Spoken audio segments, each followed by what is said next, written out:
झूठ बोलने वाले रख लिए, फिर दूसरा सच करने वाला को तैयार कर लिया, तो लोग उन्हीं की तरफ झुकने लगे। अलग अलग होता है ना हिसाब किताब, कहीं खाने का बढ़िया मिलता है, कहीं रहने का एयर कंडीशन कमरा होता है, तो कहते हैं चलो उन्हीं बाबा के यहाँ खाड़ा में चलेंगे, वहीं आराम से खाएंगे, घोटा घोटाया बादाम, हल्का बादाम का सुबह सुबह मिल जाए। तो ऐसे ही भीड़ हो जाती है, जो जिसका इच्छुक होता है वो वहाँ पहुँच जाता है, उसके पास चला जाता है। तो समझो 22 गड्डियाँ हो गई वहाँ।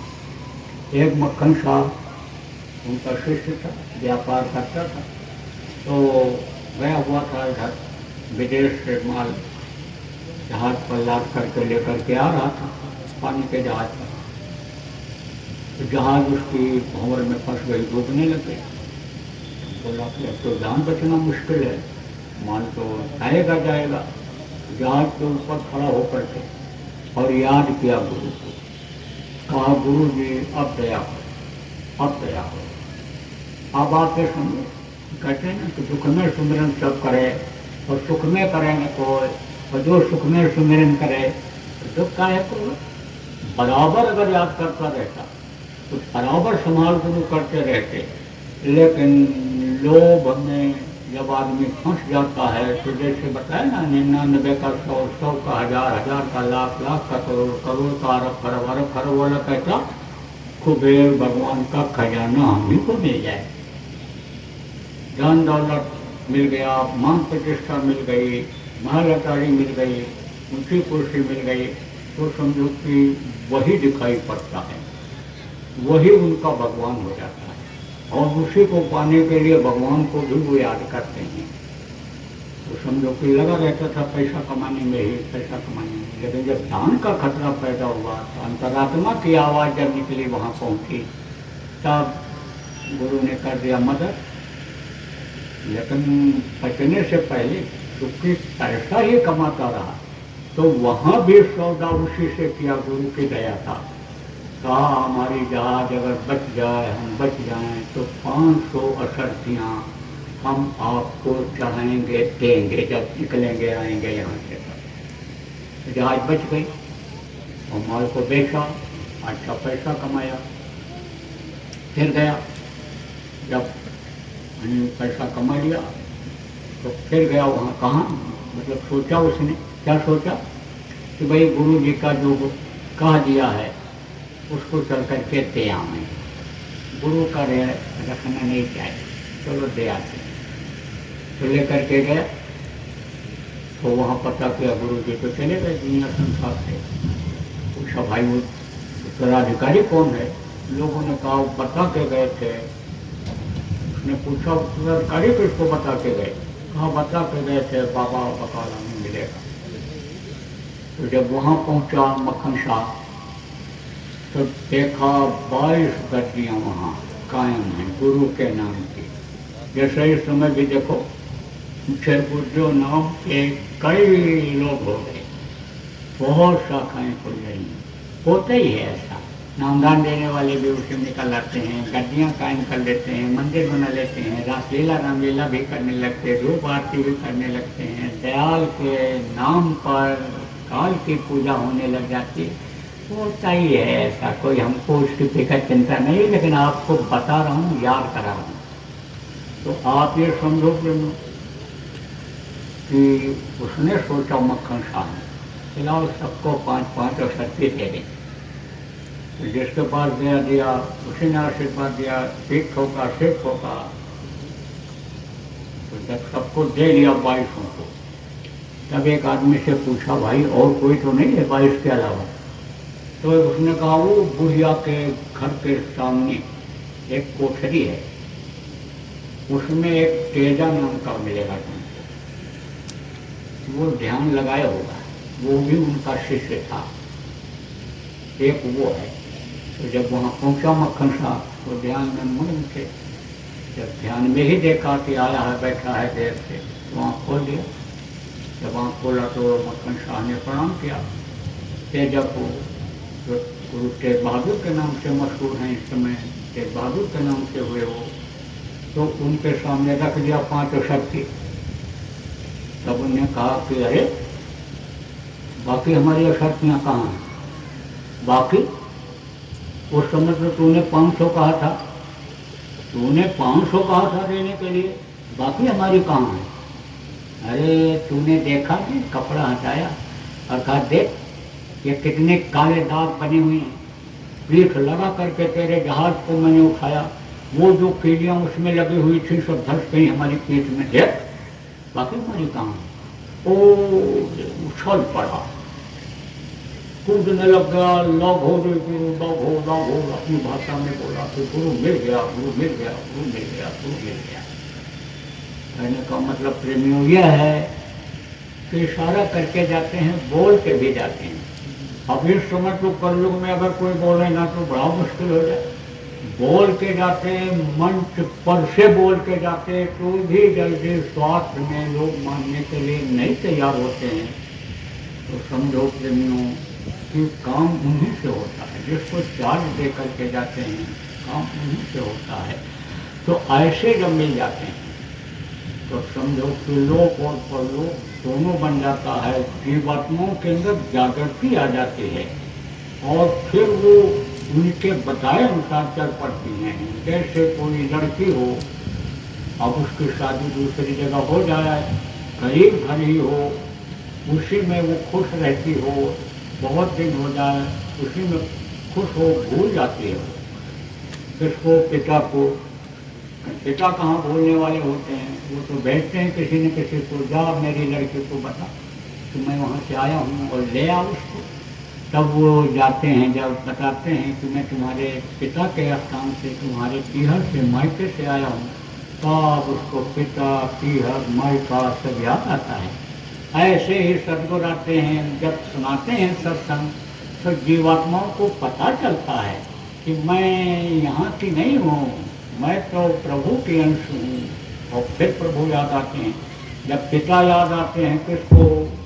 उसको जो लड़की जैसे मैंने बताया शादी हो गई होती है, तब वो कहती है कि अब हम क्या करें, कैसे निकल पाएंगे, ये बच्चों का चक्कर, ये गृहस्थी का चक्कर, ये बनाना खाना खिलाना, दूसरे सास ससुर का सेवा करना, ये सब हमारे जिम्मे हो गया। तब वो अपनी मजबूरी व्यक्त करती है और जाती है, फिर उसी काम में लग जाती है। लेकिन जब वो फिर पहुंच जाते हैं या फिर याद लगते हैं और ये आश्वस्त कर देते हैं, ये बता देते हैं, समझा देते हैं, विश्वास दिला देते हैं कि मैं तुम जिस घर को, जहाँ से आई हो, अपनी पिता के घर को भूल गई हो और तुमको मैं उस रास्ते पर ले चलूँगा, दिक्कत नहीं आएगी, तुमको पिता तक पहुँचा दूँगा। तब वो लड़की उनकी बात को मानकर पिता के पास चल पड़ती है। ऐसे ये जीवात्माओं को समझाते हैं, बताते हैं कि तुम यहाँ दुख झेल रही और तुम्हारा समय पूरा हो जाएगा, तो इस शरीर के लिए जो कुछ करने में लगे हुए हो, ये समय तुम्हारा पूरा होते ही शरीर की न तो कोई कीमत रहेगी और न तुम्हारा कोई अस्तित्व रहेगा। देखो किसी का भी शरीर, राजा की कीमत होती है, अधिकारी की कीमत होती है, संत महात्मा की कीमत होती है, कब? जब इस पिंजरे के अंदर, इस शरीर के अंदर जीवात्मा होती है, तब तो कीमत रहती है। और जीवात्मा जहाँ निकली वहाँ ये शरीर धड़ाम से गिर जाता है, फिर इसकी कोई कीमत रहती है? कोई कीमत इसकी नहीं रहती है। इसको लोग मिट्टी कहने लगते हैं, कहते हैं जल्दी करो, जल्दी करो, जल्दी करो, ले जाओ, जलाओ, नहीं तो मिट्टी खराब हो जाए।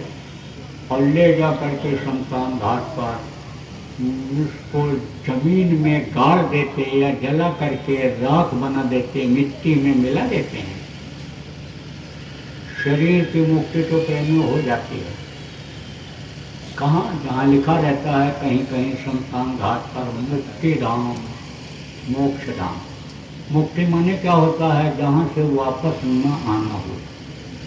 तो आप समझो कि मुर्दा को जलाने के लिए ले जाता है तो वापस लाता नहीं, लाता है, जला के ही आता है। ऐसे ही जीवात्मा की मुक्ति होती है। तो जीवात्मा की मुक्ति कब होगी? जब ये उस मालिक के पास पहुँचेगी। अपने लोग, सच खाने जिसको कहा, अमर लोग जिसको कहा, जब ये वहाँ पहुँचेगी तब इसकी मुक्ति होगी, तब ये नीचे नहीं आएगी। इसीलिए यह मनुष्य शरीर मिला है। खाने पीने मौज मस्ती के लिए प्रेमियों, यह मनुष्य शरीर आपको नहीं मिला।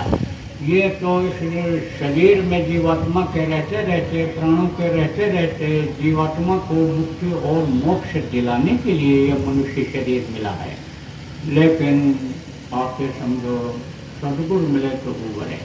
जब सदगुरु मिल जाएंगे, समर्थ गुरु मिल जाएंगे, सच्चे गुरु मिल जाएंगे, रास्ता बता देंगे, रास्ते पर चला देंगे, तब मंदिर तक जीव पहुंच सकता है। तो ये हमारे गुरु महाराज ये देखो, इनकी तस्वीर है,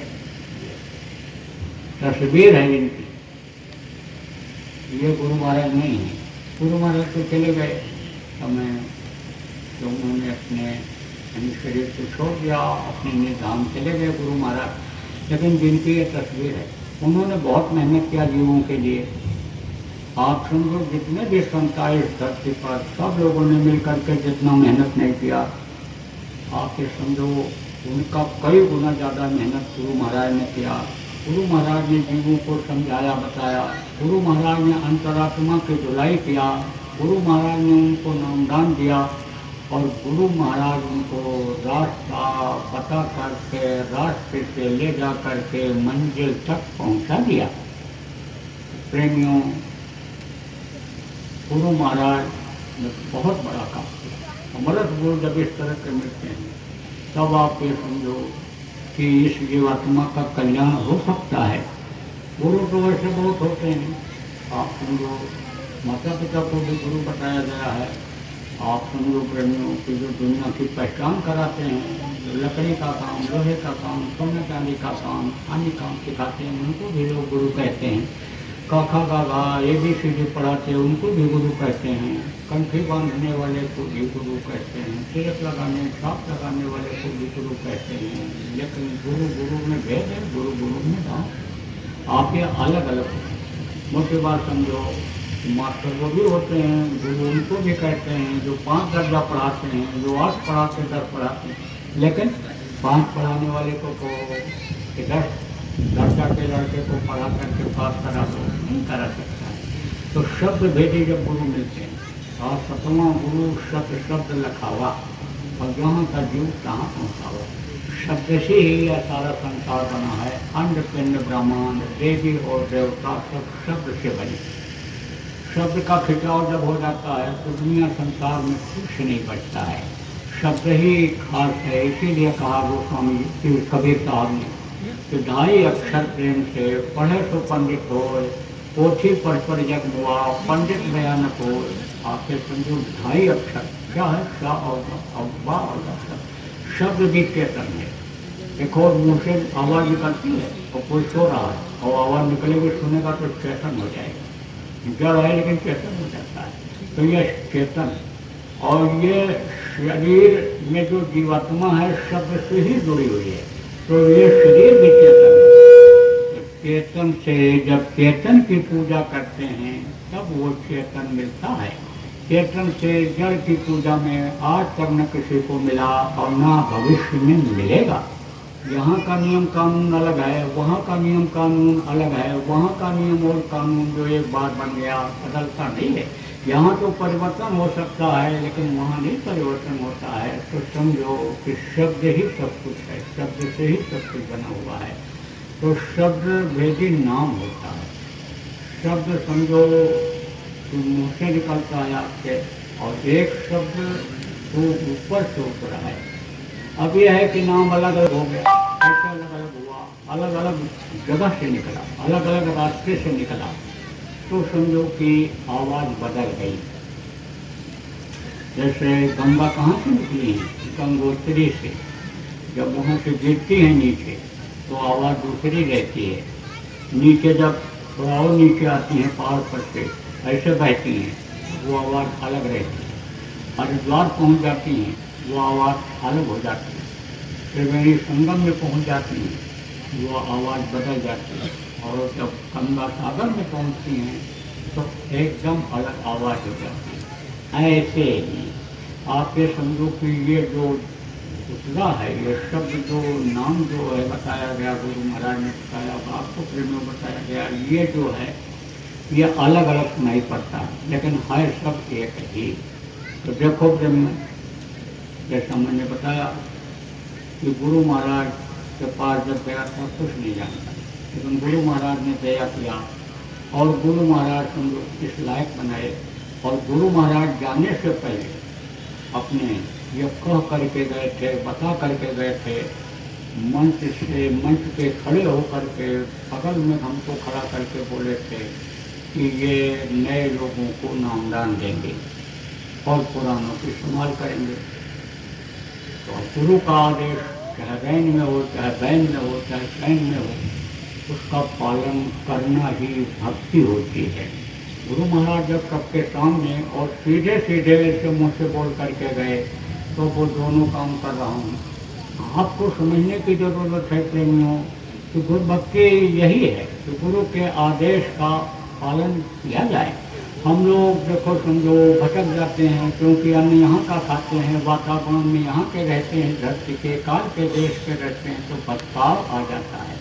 और गुरु को जो मस्तक पर से उतार देते हैं उनमें भटकाव ज़्यादा आ जाता है। फिर वो रास्ता छोड़ देते हैं जो गुरु बताते हैं सुमिरन का, ध्यान का, भजन का, तो उनमें भटकाव ही भटकाव हो जाता है। वो तो उनके ऊपर काल का दाम चलने लगता है। गुरु माथे से उतरे सब सातों काल घसीटी है, बचा सके न को। फिर तो वो लोभ में, लालच में, मान में, प्रतिष्ठा में, इसी में वो फंस जाते हैं। लेकिन जो गुरु के आदेश के पालन में लग जाते हैं, सुमिरन ध्यान भजन करने लगते हैं, अंतर में गुरु की महिमा को, अंतर में गुरु के रूप को देख लेते हैं, तो उनको विश्वास हो जाता है। वो तो गुरु के एक एक वाणी पर, एक एक जबान पर मरने मिटने के लिए तैयार हो जाते हैं। तो प्रेमियों, जो गुरु महाराज का नामदानी हो, संभाल वाली बात गुरु महाराज ने कहा है, तो संभाल वाली बात आपके लिए यही है कि आप गुरु महाराज को भूलो मत। गुरु महाराज की बातों को पकड़ो और गुरु को मस्तक पर सवार करके भजन ध्यान सुमिरन आप करने लग जाओ और अंतर में गुरु का दर्शन करो, अंतर में गुरु को के रूप को देखोगे, तब आपको पक्का विश्वास हो जाएगा। और नहीं तो आप डगमगाते रहो। गाँव मैंने बताया कि वो दांव खेलता रहता है गुरु के रास्ते से हटाने के लिए। तो कैसे कैसे होता है कि जैसे दो झूठ बोलने थे, वहाँ राजा के दरबार में पहुंचे दो आदमी पहुंचे। ये समझो आपके दो आदमी एक राजा के दरबार में पहुंचे। तो राजा से कहा हमको रख लीजिए, हम बड़े काम के आदमी हैं। तो पूछा कि कौन काम करते हो, कौन काम जानते हो, इसलिए रख लिया जाए। तो एक ने कहा हम झूठ बोलते हैं। तो राजा ने कहा झूठ तो बहुत बड़ा पाप है, सांस बराबर तप नहीं, झूठ बराबर पाप।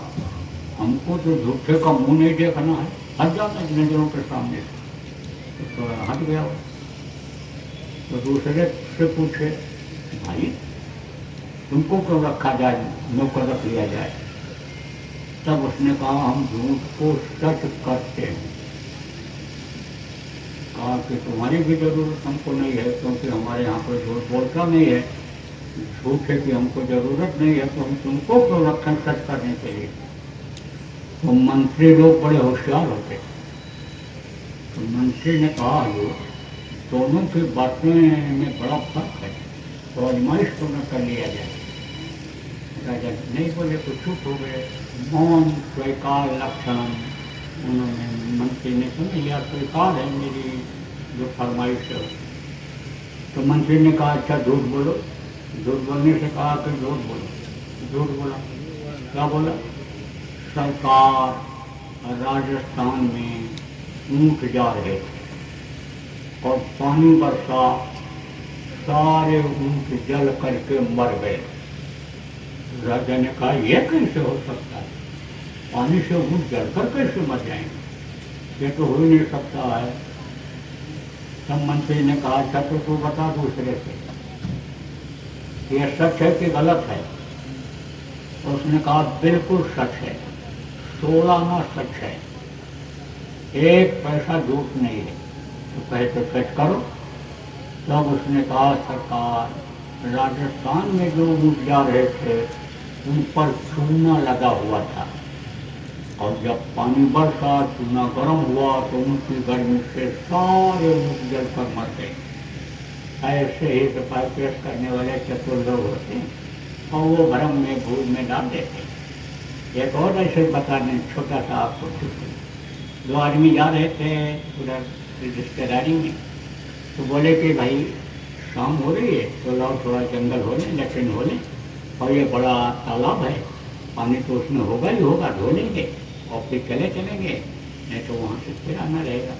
तो एक आदमी लेट्रिन करके गया और उधर से जो है लौट रहा था, पानी तो उसमें था नहीं, और दूसरा उधर से फिर उठा, रास्ते में मिला उसको, तो कहा भाई है पानी है? उसने कहा था तो पानी, लेकिन मेरे ही भर को था। तब दूसरा और चतुर निकला, और से धोती पीछे लगाया उसने, कहा इसीलिए तो मैंने चट्टी किया नहीं, इसीलिए लेकिन किया ही नहीं। तो कहते हैं कि कुछ लोग ऐसे ही करते हैं, उसी में दिल मन लगाते हैं।